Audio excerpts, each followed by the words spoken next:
Hello everyone, welcome to paramedical विज्ञान। आज का हमारा टॉपिक है ईसीजी, जिसको हम बोलते हैं इलेक्ट्रोकार्डियोग्राम। ईसीजी का दूसरा नाम ईकेजी भी होता है। तो ईसीजी करता क्या है? ईसीजी करता है हमारा जो हार्ट होता है उसके अंदर इलेक्ट्रिकल एक्टिविटी को रिकॉर्ड करता है कि हमारे हार्ट में कौन कौन सी इलेक्ट्रिकल गतिविधियां हो रही हैं। उसको एक पेपर पे ये प्रिंट करके दे देता है, जिसको हम क्या बोलते हैं? ईसीजी कहते हैं। तो जब भी आप डॉक्टर के पास जाते हैं आपको कुछ इस तरीके की रिपोर्ट देखने को मिलती है।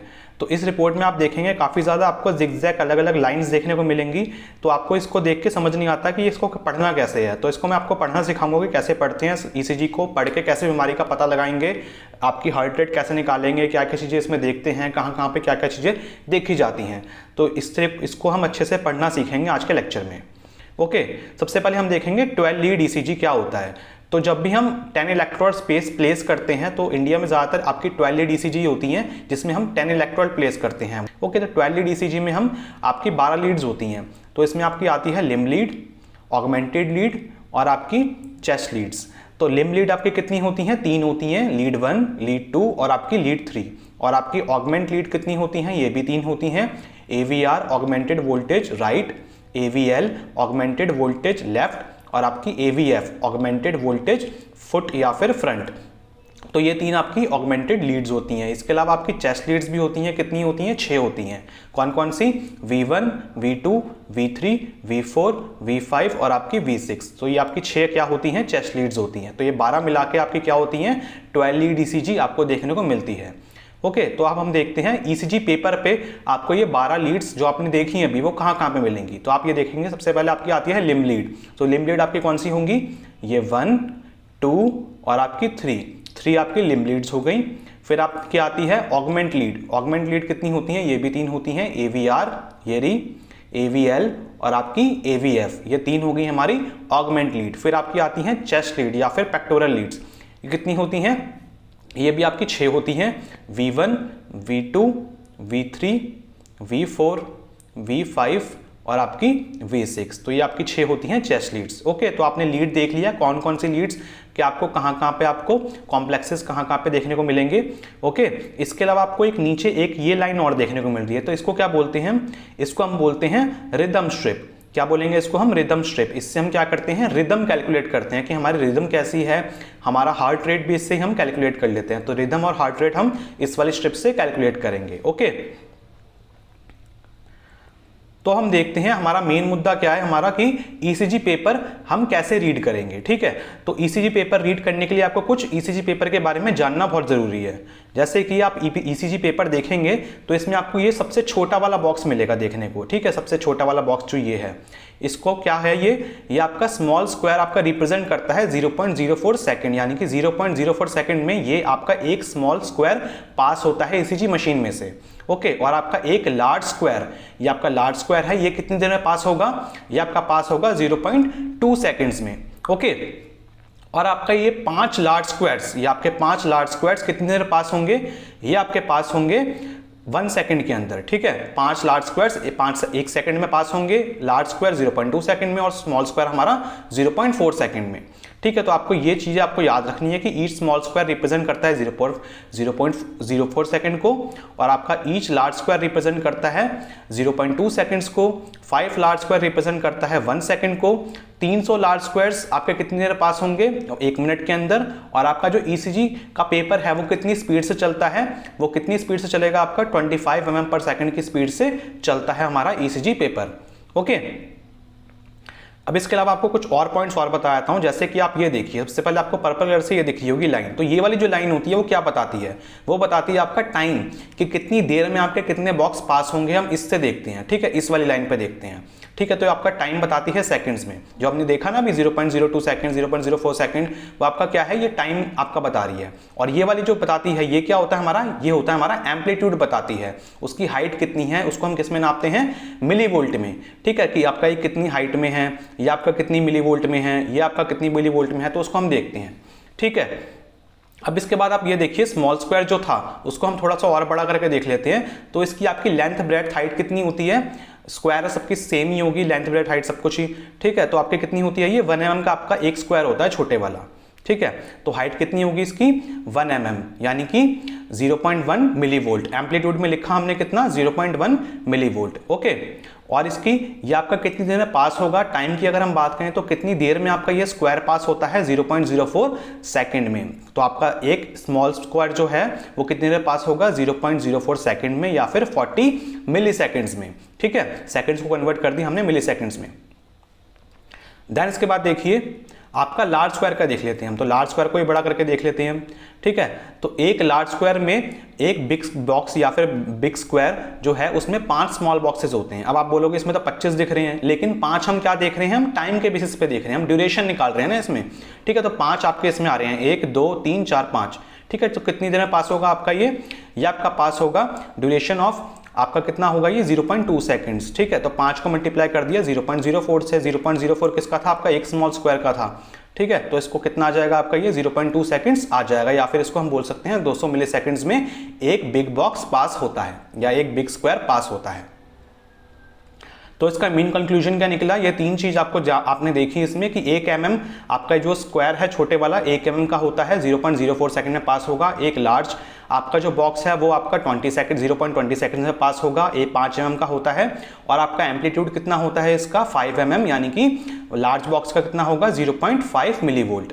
ठीक है, अब हम देखते हैं इसके अंदर आपको एक चीज और दिखेगी इस पेपर के अंदर, ये क्या होता है जिसको मैं मार्क कर लेता हूं आगे की तरफ। ये देखिए आपको कुछ इस तरीके का और देखने को मिलता है। ठीक है, आगे की तरफ इसको हम क्या बोलते हैं, इसको थोड़ा जूम करके और देख लेते हैं। तो इसको हम क्या बोलते हैं, इसको हम बोलते हैं स्टैंडर्ड या फिर कैलिब्रेटर। ठीक है, स्टैंडर्ड कैलिब्रेशन इसको बोलते हैं कि आपकी ईसीजी जो पेपर है, ईसीजी जो है आपकी वो ठीक से हो ही है। ठीक है, उसको हम इस चीज से देख के पता लगाते हैं कि ईसीजी आपकी ठीक है कि नहीं है। ठीक, तो इसको हम कैसे देखेंगे कि आपकी ये ठीक है कि नहीं है, स्टैंडर्ड क्या होता है इसका, इसमें हम देख लेते हैं कि आपका कितना होना चाहिए, आपका ये 1 मिली वोल्ट का होना चाहिए। इसकी हाइट कितनी होनी चाहिए, 1 मिली वोल्ट होनी चाहिए, या फिर इसको बोले हम कि 10 mm का होना चाहिए। ठीक है, एक स्मॉल स्क्वायर कितना था, 10 mm का था ना, आपका 1 mm का था ना, तो आपके 10 mm यानी कि 10 स्मॉल स्क्वायर्स इसमें होंगे। ठीक, या फिर इसको बोल सकते हैं हम कि इसमें 2 बिग स्क्वायर्स आते हैं। ठीक है, एक बिग स्क्वायर 2 बिग स्क्वायर। ठीक है, 2 बिग स्क्वायर में आपका ये अगर आपका आ रहा है ऐसे, तो आपका स्टैंडर्ड है, आपका कैलिब्रेटर जो है बिल्कुल ठीक है, आपका जो ईसीजी है बिल्कुल ठीक हुई है। और अगर इसमें कोई दिक्कत आती है, ठीक है, टेढ़ा मेढ़ा होता है, ये इससे ज्यादा जा रहा है या फिर कम जा रहा है, तो यानी कि आपकी ईसीजी जो है वो ठीक नहीं हुई है और पेशेंट को हम दोबारा ईसीजी करवाने को कहते हैं। देन इसके बाद देखिए ये जो है, ये वाली जो होती है सबसे आखिरी वाली जो लाइन होती है, इसको मैंने आपको बताया था रिदम स्ट्रिप। इससे हम रिदम कैसे कैलकुलेट करेंगे और हार्ट रेट कैसे कैलकुलेट करेंगे, दोनों ही चीजें आपको एक साथ बता देता हूं मैं। ठीक, तो सबसे पहले आप देखिए हार्ट रेट। हार्ट रेट होता क्या है, आपका जो नॉर्मल हार्ट होता है वो इस तरीके से धड़कता है। कितनी देर आपका कितना हार्ट रेट होता है आपका नॉर्मली 60 से 100 बीट्स पर मिनट।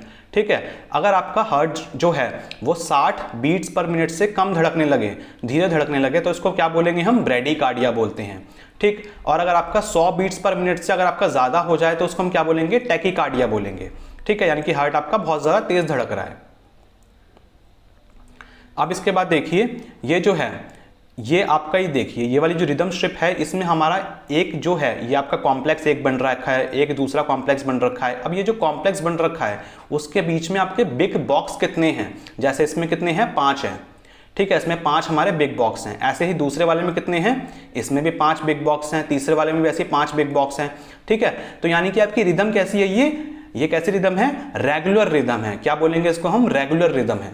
ठीक है, अब इस रेगुलर रिदम से हम हार्ट रेट कैसे कैलकुलेट करेंगे, इसको कैलकुलेट करने के लिए हम क्या करेंगे, number of large squares in 1 RR interval. तो आपको जो निकल रहा है ना ये, इसको हम क्या बोलते हैं, आर बोलते हैं। अभी बताऊंगा इसको मैं एक एक चीज आपको, तो इसको हम आर बोलते हैं। तो एक आर से लेके दूसरे आर के बीच में कितने आपके बॉक्स होते हैं, कितने लार्ज बॉक्स आते हैं, उसको हम क्या बोलते हैं, उसको हम लिख लेंगे, कैलकुलेट कर लेंगे। आपके जितने भी आए, 5 आए, 6 आए, 7 आए, 3 आए, 4 आए, तो उसको हम लिख लेंगे।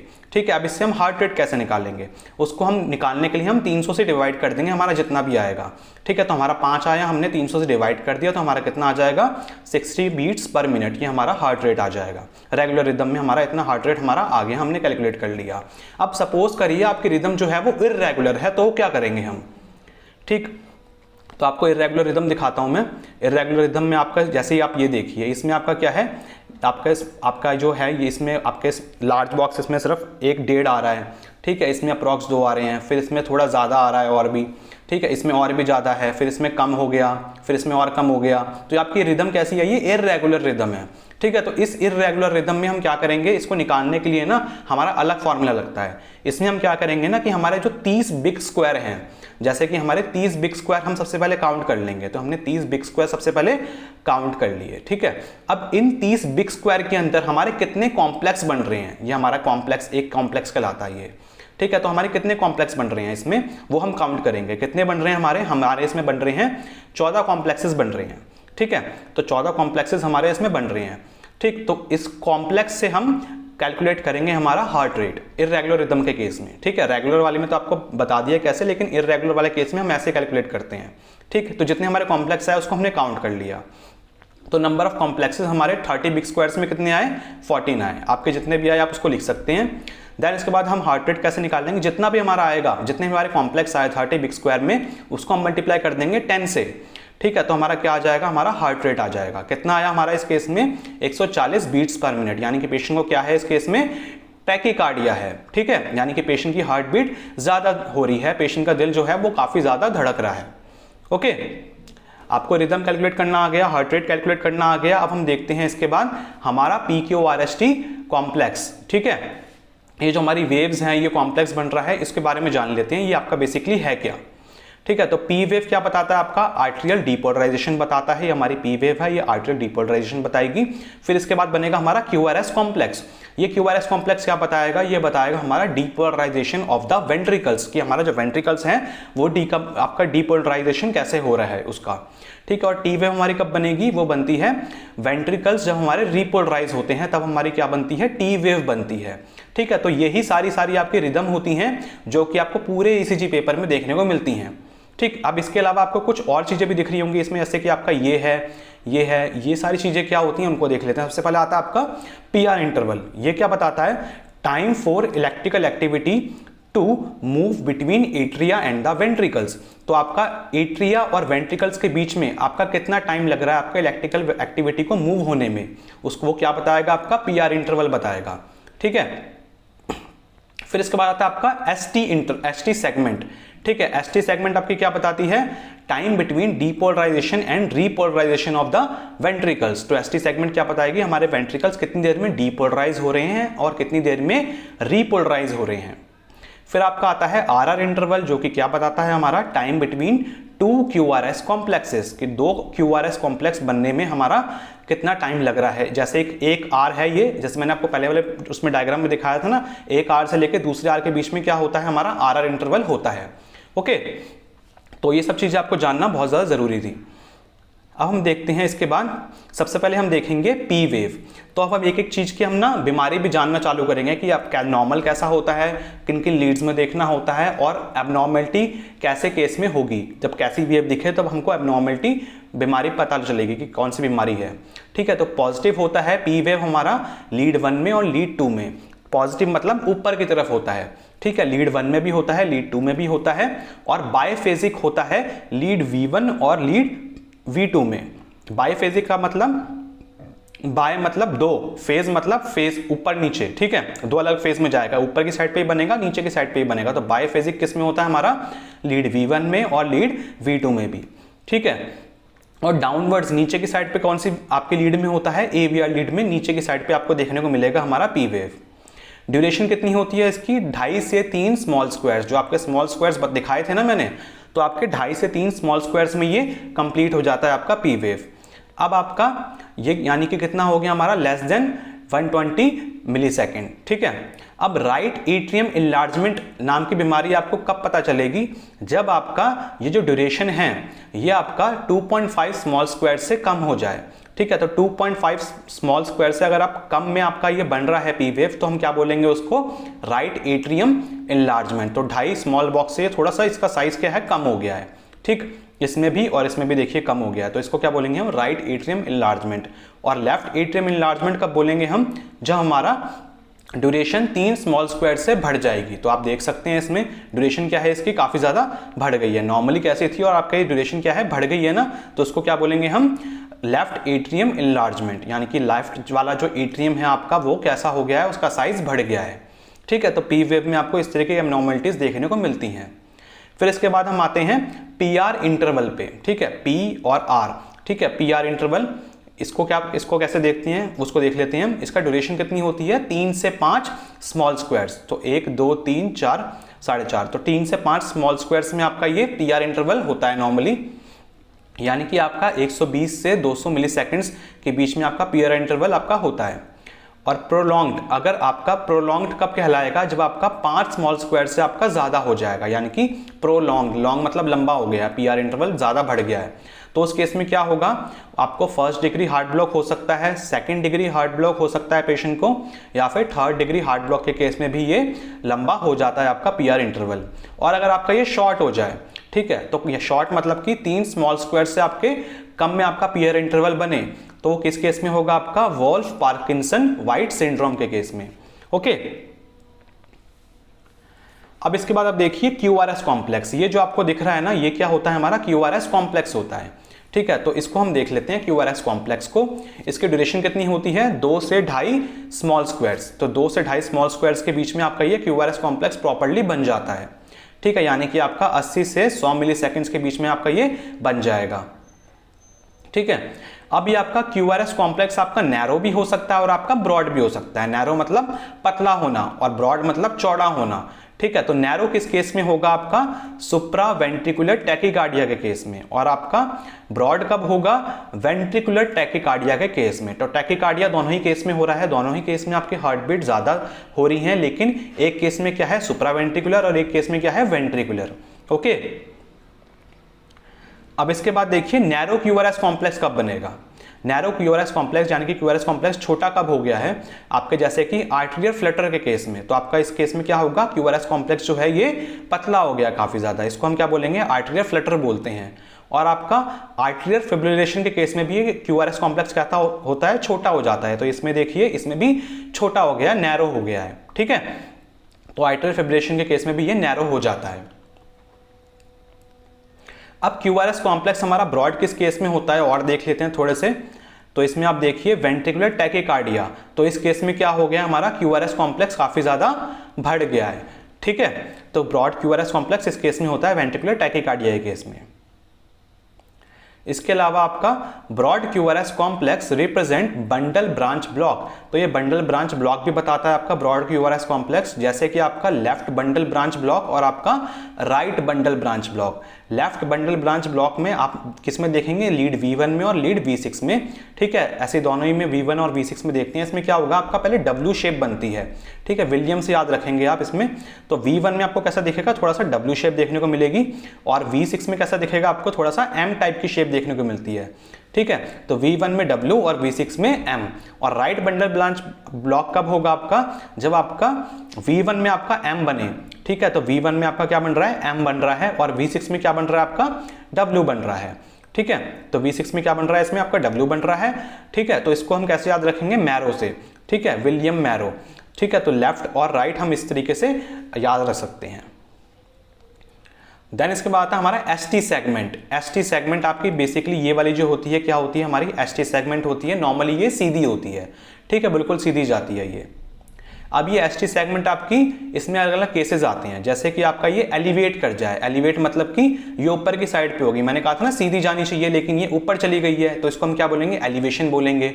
एलिवेशन किस केस में होगा, आपका मायोकार्डियल इन्फार्क्शन के केस में होगा, पेरिकार्डाइटिस के केस में होगा, हाइपरकैलीमिया के केस में होगा, यानी कि पोटेशियम जो है आपकी बॉडी में ज्यादा हो गया है, उस केस में क्या होगा, ST आपका एलिवेट कर जाता है, ऊपर की साइड पे हो जाता है। और आपका ST अब तो ऊपर चला गया, तो इसके अलावा क्या हो सकता है, इसका अपोजिट हो सकता है, यानी कि ये नीचे भी जा सकता है, ठीक है। तो ये नीचे चला गया, सीधी जाने की जगह आपका ये नीचे चला गया। तो डिप्रेशन कब होगा आपका, डिप्रेशन आपका होगा क्रॉनिक स्टेबल एंजाइना के केस में और आपका हाइपोकैलीमिया के केस में। हाइपोकैलीमिया मतलब आपका जो पोटेशियम है वो कम हो गया है, ठीक है। तो उस केस में आपका ये ST डिप्रेशन हो जाता है, ओके।